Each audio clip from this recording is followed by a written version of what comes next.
So one way of determining its viability is the third of this analytic checklist. First item was the caveats. Am I sure that I really know and believe what these people are talking about? Or am I sure that I really know what I'm talking about? Have I gone back to basics and made sure that it makes sense? Second thing is, what am I? Am I consumer-facing? Am I an integrator? Am I a genius who's developed some kind of new technology? So a lot of people believe if you build it, they will come. Got news for you. If you build it, they won't come. You've got to think about whether this is viable or not. And the third step in this analytic framework is, how well do I line up with the environment? So we have 6 factors in the environment that are important for this new venture. One of them is the structure of the healthcare system. Are they friends of this new venture, or are they enemies of this new venture? So we've got this doctor with a computer program, searches the literature, it's very user-friendly, he's pretty good, he's done some market testing of it, other doctors like it, some patients like it. So is this structure friendly? Yeah, why not? Seems like a very good idea. Now, this doctor is not just a doctor. He is a professor of medicine in a world-famous academic medical center. Is this a plus or minus? Huge plus, because he's got tons of credibility. He's not just some random doctor. He is Dr. Patrizibi. He's a chaired professor of medicine, some famous place. Structure is with him. We'll give it a check mark. Second question is, who's going to pay for this? It's a hard question in healthcare because typically the customer doesn't pay. Somebody else pays. So in this case, we've determined the ACOs are our customers. Are they going to pay for this? Well, if this doctor can convince them that searching the medical literature does indeed do what an integrator venture should do, which is that it standardizes quality, and by standardizing quality, it lowers the costs of healthcare. Whew, they'll be lining up around the block. So financing, is that positive or negative? It is positive if he aligns with the third factor. Third factor is accountability. So just because he says it's great doesn't mean people are going to shell out millions of dollars. He's got to show them that it does what he says that it does. And he's run some little tests, we call these beta tests, but he's got to do it in a more formalized way. While he's at it, he has to test the alignment with the fourth factor, and that is consumers. So his friends and family told him that they loved it. They're his friends and family. How about doing a blind test with people who aren't friends and family and discovering how much consumers like it? That's another question mark. So we've got a positive structure alignment and a conditionally positive financing alignment if he shows accountability that it does what he says it's going to do, and if he can prove that consumers really like it. So what about the government? Healthcare is hugely regulated. Of course, it has to be. We have to be assured that our drugs are safe, our technologies don't blow up, that our hospitals are clean and sanitary. So how is public policy aligned with this venture? Public policy loves this venture. Public policy is all about standardizing the practice of medicine so we get rid of unwarranted variability. And when we get rid of the unwarranted variability, we increase the quality and lower the cost. The sixth factor is technology. How well is he aligned with technology? Well, this doctor, he's the first one to have come up with this program to search the medical literature in some sort of efficient way. How do you spell bioinformatics? This guy is totally lined up with technology. So where are we on the 6 factors alignment? Structure likes it. Public policy likes it. Where we have question marks is, will anybody really pay for it? And to answer those questions, he's got to do some beta tests with people who aren't his friends and relatives to show that it works and that consumers like it, and he's a techie. 6-factor technology, he's totally lined up with it. So where are we with this thing? It's a maybe. It hasn't got overwhelming negatives that are associated with it when it comes with the 6 factors, and it's got some real positives associated with it.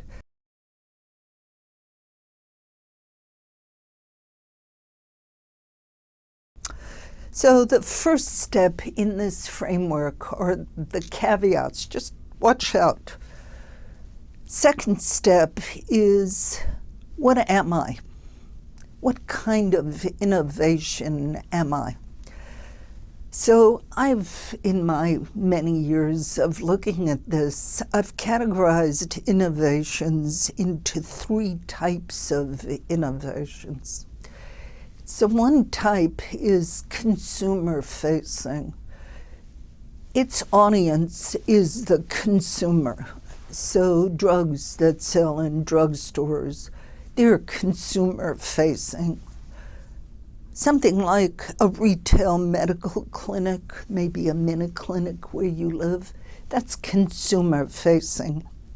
This kind of innovation is saying to the customer, I'm quick, I'm convenient, I'm cheap, and you can reach me without any intermediary in the way. Another kind of innovation, very different one, is a technology innovation.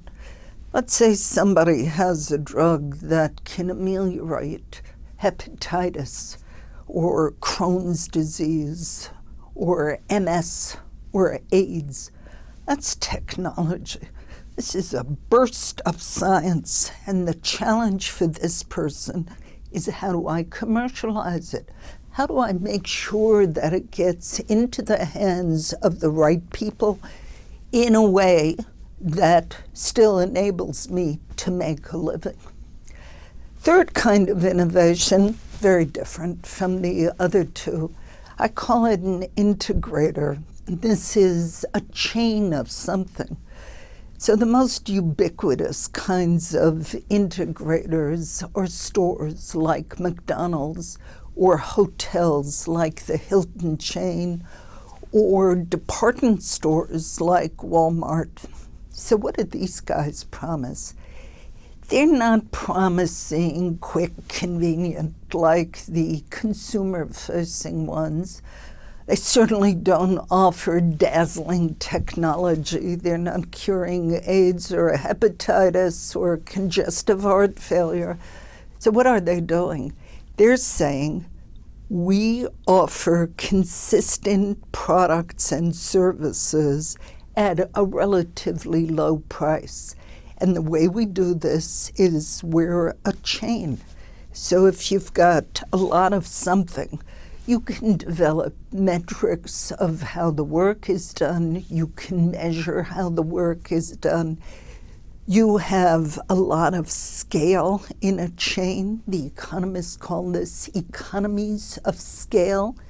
In other words, you can buy things more cheaply because you're buying millions of whatever you're buying. How many hundreds of millions of pounds of potatoes does McDonald's buy? Well, certainly it's going to get a better buy per pound than you and I might get if we go into our local supermarket. So why do we have these categories of these three different kinds of healthcare ventures? Because analyzing their business model requires very different kinds of elements. And we'll go back to this in detail as we go into our cases. But let me give you a simple example of this. Let's say you're running a chain of retail medical clinics like MinuteClinic. What kind of CEO do you want for this? Do you want somebody who has a PhD in biotechnology? I don't think so. Do you want somebody who has a lot of experience with running chains of manufacturing plants? I don't think so either. What you want is somebody who has a background in consumer-facing ventures, somebody who knows how to cater to consumers with the convenience that they want.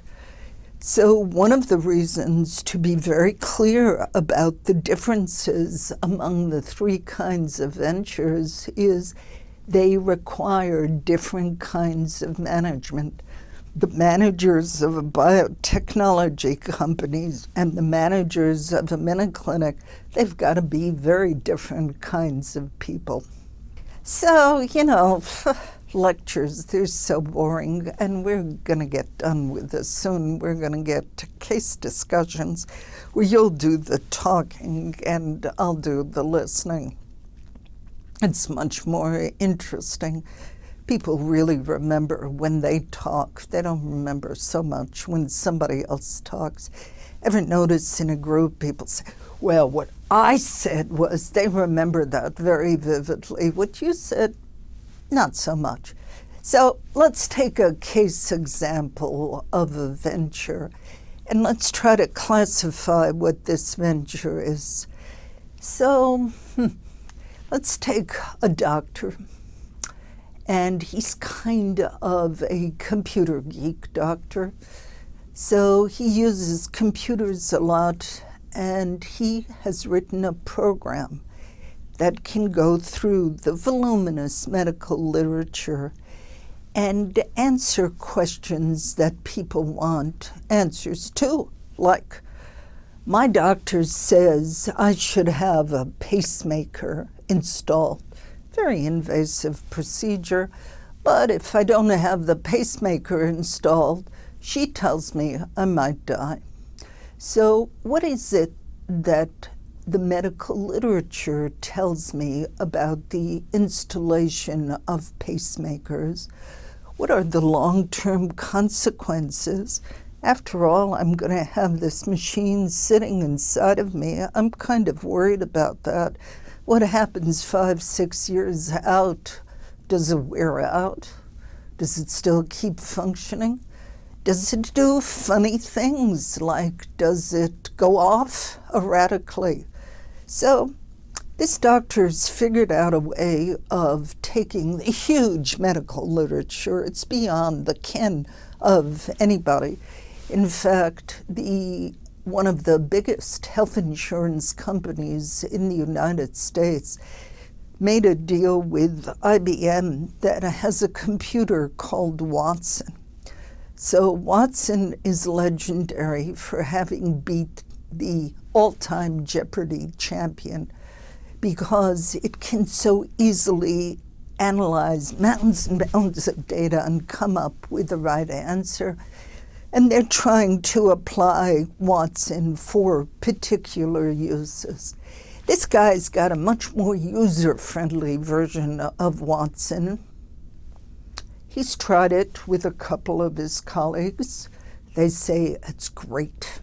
He's tried it with his friends and family. They say it's fantastic. This is a typical venture, probably not a good idea to begin with, because he's invested thousands of hours in writing this program without really knowing who's going to use it or how it is that they are going to use it. But bless his heart, he's done it. So what kind of venture is this? Is this consumer-facing? Is this like MinuteClinic? Quick, convenient, easy? I don't see it. If you think about the kind of CEO you want for a consumer-facing venture, somebody who comes with a consumer marketing background like the people in Procter & Gamble or some of these legendary consumer marketing companies, you want that person to head this venture? I don't think so. So is this a technology venture? Not quite like getting a drug that will ameliorate AIDS or hepatitis or Crohn's disease. Technology ventures, they take your breath away because they have such novel solutions using science to solving the problems of medicine. That's where the PhDs and the propeller heads come around. Even though he's a doc, I don't see it that way. So we're left with one category. It's kind of a strange category. Is this an integrator venture? In other words, does it enable healthcare to be delivered in a cheaper and more consistent way? Yeah, it does. Because if you search the medical literature and you find answers to questions, you will get medical practice that is more uniform and that follows what they call evidence-based medicine. So rather than some erratic application of medicine, you'll get more standardized ways of doing things. And when you get more standardized ways of doing things, you know what happens? Errors go down. When errors go down, quality goes up and costs go down. So this is, believe it or not, this is an integrator venture. Who's going to buy this thing? Funny you should ask. So in the United States and in many developed countries, people are recognizing that the problem with healthcare delivery is that it's too fragmented. Hundreds of thousands of doctors practicing alone, thousands of hospitals. They don't talk to each other. They each do their own thing. They're all well-meaning, and most of them are phenomenally brilliant people, but that's no way to run medicine. So increasingly, there's a movement to integrate the delivery of care in the United States. So healthcare systems all over the world are terribly fragmented. In the US, there are over 500,000 doctors who for a long time have pretty much practiced medicine as they see fit to practice medicine. Thousands of hospitals that have done the same, clinics, nursing homes, all very fragmented. Some people who've studied the outcomes of this healthcare system say that this fragmentation is a real problem because due to the lack of standardization in the practice of medicine among all these thousands and thousands of doctors, hospitals, clinics, nursing homes, There is not one way of doing things. Because there is not one way of doing things, people make mistakes that might be avoided if they adhered to more standardized protocols. When they make mistakes, two things happen. Quality goes down, costs go up. So in the US and in other developed countries, there is a movement to integrate these providers to have systems of care rather than one of, two of, five of doctors or hospitals providing care. One form of this integration in the US is called accountable care organizations. These are systems, and they consist of hospitals and doctors and nursing homes and clinics and urgent care centers, essentially everything that you need if you need medical care, and they provide it out of one system that's networked and talks to each other, and all the providers know what everybody else is doing. The accountable care organizations, they're called ACOs with their initials. They might be very interested in this program. After all, this program searches through the medical literature and it comes up with what the medical literature has found to be the best answer to a specific kind of problem.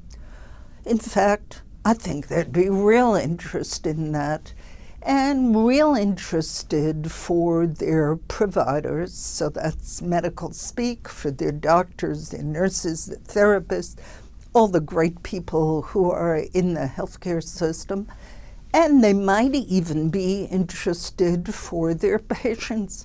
So the patient I talked about earlier who says, "You want to put a pacemaker in me?"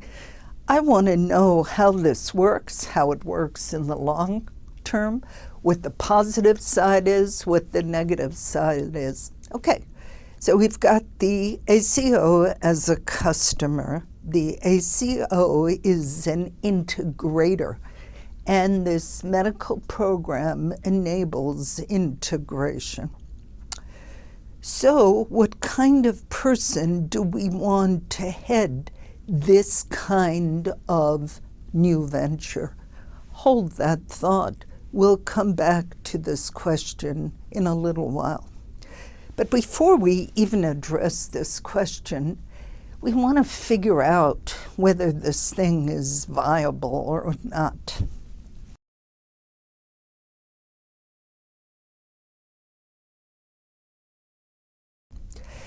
So we've gone through the sustainability of this venture, we've gone through the financial valuation, we've gone through the strategic competitive factors, we've gone through the alignment with the 6 factors. Looks pretty good, assuming the beta test shows that it does what he says it will do. We all done? Most important element of a business is missing, and that is who's going to run this thing. So is this doctor who devised the computer program the right manager for this venture? This is an integrator venture. What you want is somebody who has experience with integration, with building chains, or selling to integrators, people who are building chains of things. Our guy, let's make him the chief technology officer and give him a lot of stock, but recruit somebody else to be the CEO who's walked that talk. So what you see in new ventures are a lot of wannabes. I want to be a CEO. I want to be a CTO. I want to be. It's very imprudent to take a gamble on the wannabes. You want people who've had the right experience. We all done? No. Most important thing.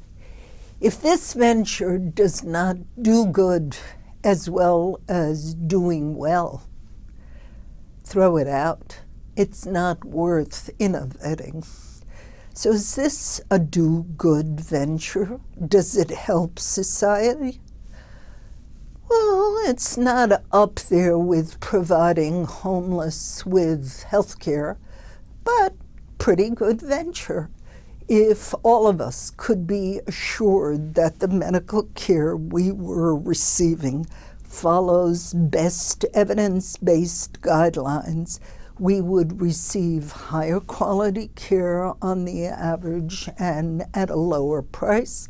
And if the price is lowered, more and more people who are barred from accessing health care because it costs too much would have greater access.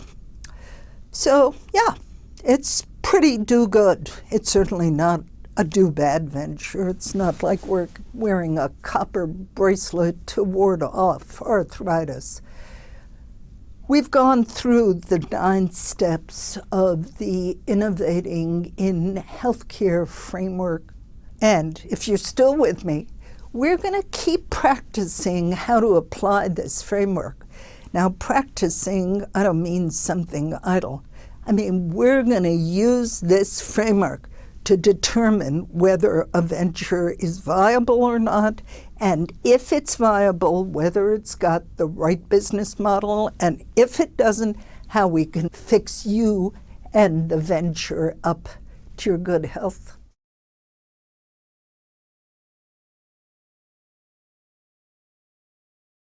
So where am I with this thing?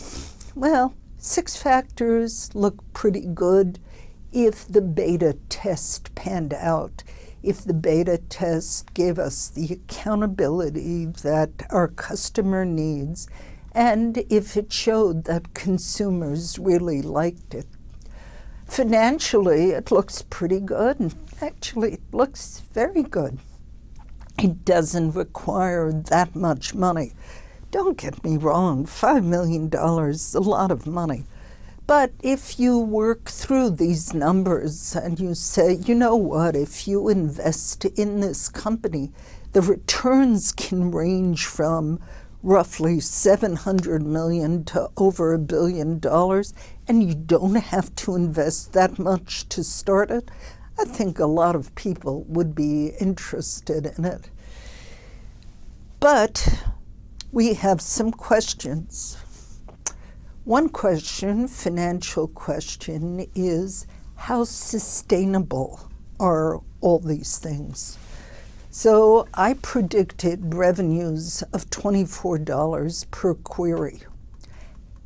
5 years from now, when he's got a lot of competition, will the revenues still be $24 per query? I think it is going to be very hard to dislodge this product once the ACO has installed it. The doctors will get used to how it handles their questions. The consumers will get used to how it handles its questions and their questions. And they're going to keep getting smarter and smarter. In other words, strategically, they are a first mover. They're the first ones in the market. And this first mover has a real advantage here because the costs of switching to another provider are kind of high. The doctors and the patients will have to learn a whole new template, whole new program to use it. So they've got sustainability of revenues, I believe. Are the costs sustainable? Well, the costs are not going to stay at $5 million forever if this program gets to be very big. and gets to be used by all the ACOs in the United States, clearly the costs are going to increase significantly from the $5 million. But they could make money at 20% of the market, which would be 100 ACOs, and probably their fixed costs would not increase too much. What about the management? Is that sustainable? So here's what happens with a lot of ventures. People start a venture, it's successful. So success has many mothers and fathers.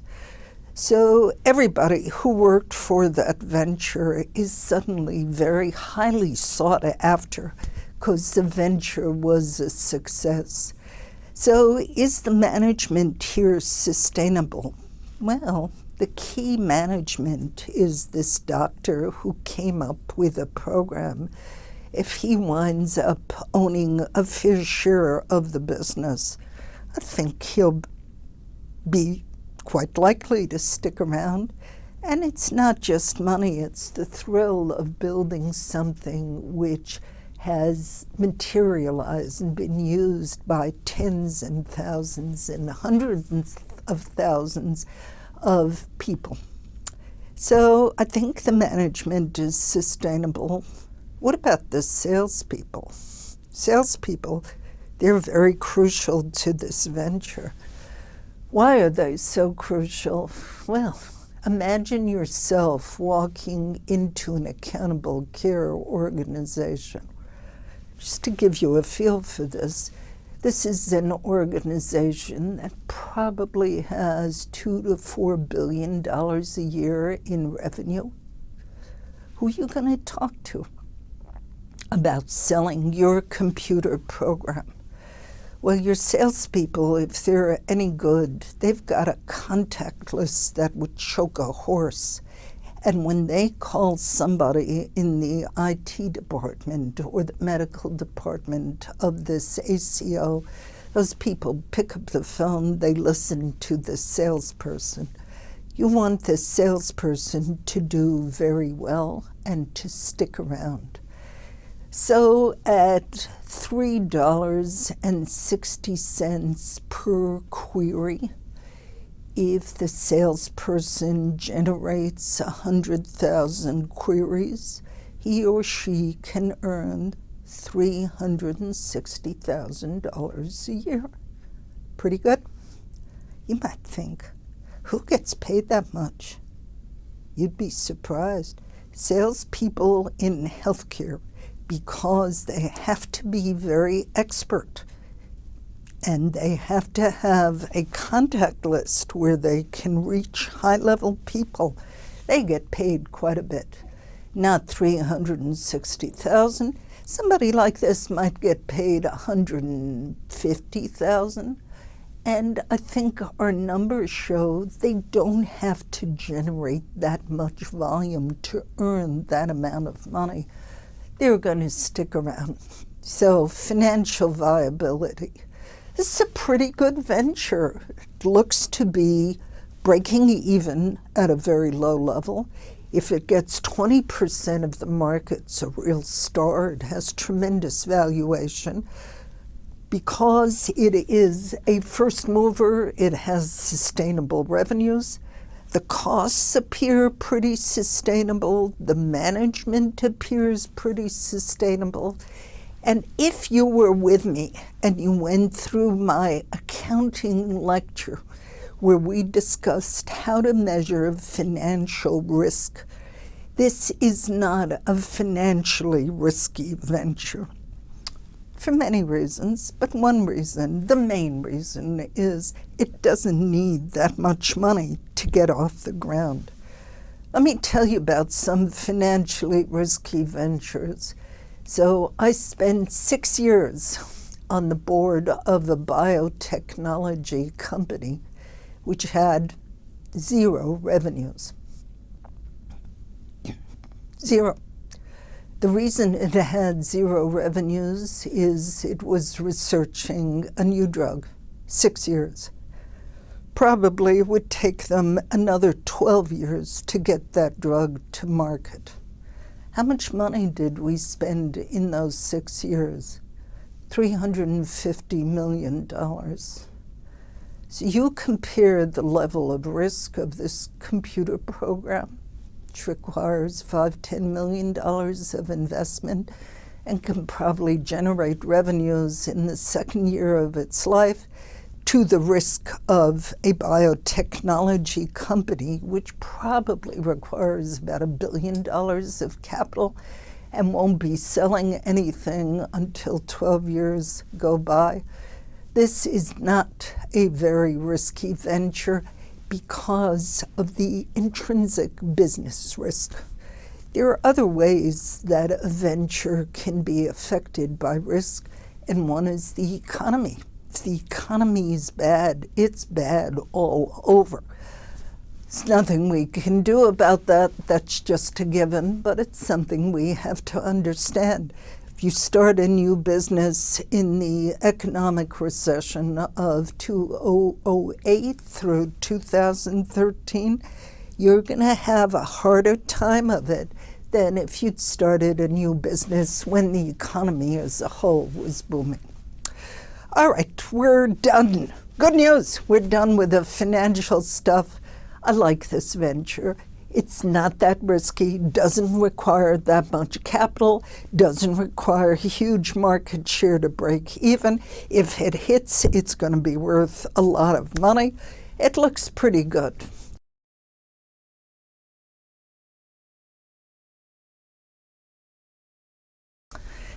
So to get to the finances, we have to know something about the potential revenues and the potential expenses and how much capital we need to get this venture going. Potential revenues, what does that mean? Well, you have to look at the market. How big is this market? How much of this market can I realistically obtain? How much market share can I get? Can I break even at this market share, or are my costs so high that at the realistic market size market share, I'm going to lose my shirt and go bankrupt?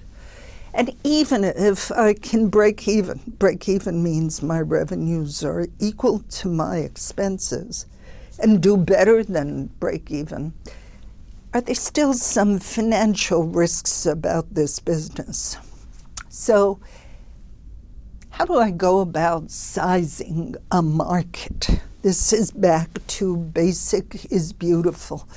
So when people throw numbers out, 50 billion, 80 billion, you know, in a $3 trillion business, which is what healthcare is, billions, billions, those are just rounding errors. Don't believe it. Go back and look at the fundamentals. So we've found out that our customer is an ACO. How many ACOs are there? Basic is beautiful. There are about 500 of them in the United States right now. How many queries can we expect per ACO? ACOs cover hundreds of thousands, if not millions of people. Let me take a really modest number and say 10,000. How much are we going to charge per query? Query means searching the medical literature, coming up with the answer, tailoring that answer to your particular specific needs. How about $24? $24, is that too high or too low?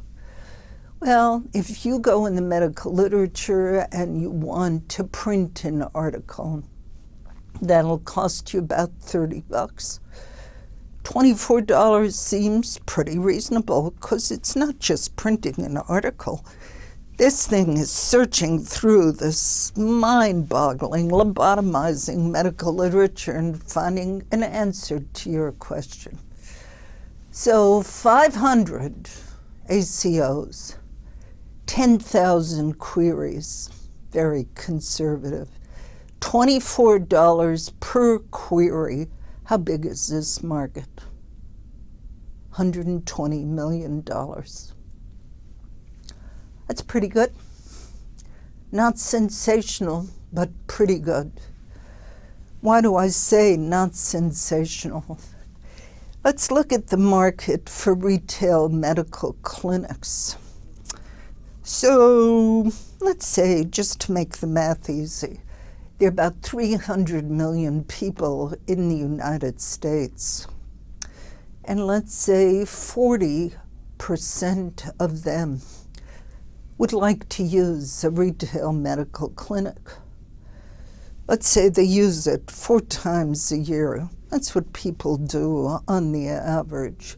You may use it 0, but there are a lot of people who use it a lot.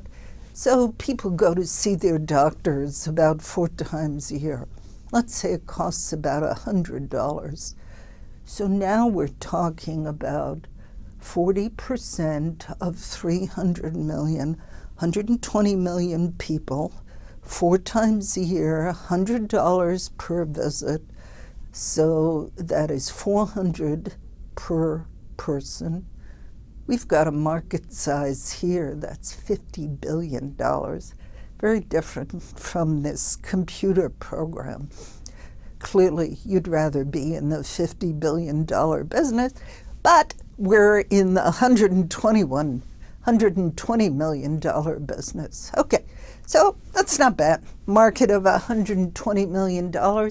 Some people might invest in this, but only if you can show them that it is a viable market. So what does viable mean? Viable means you say to them, look, my expenses are blah, blah, blah, and my revenues are blah, blah, blah, and this is going to work. You're going to make some money if you invest in me. So how do we do this calculation? So this doctor has figured out that it takes $5 million per year to staff his computer operation. He can sell it for $24 per query. But he's got to have somebody to sell this stuff. And the somebody is known as a salesperson. Most salespeople are paid on commission. They get different kinds of commissions depending on the industry, and we'll look at that in our case studies. But in this particular case, let's say he promises them 15% of the $24 for every query. So they get 15% of $24, $3.60 per query. It costs $5 million to run the place. So the costs are $5 million plus $3.60 times some level of queries, X. Those are the costs. And for every X, you get $24. So here's a nice little algebra equation for you.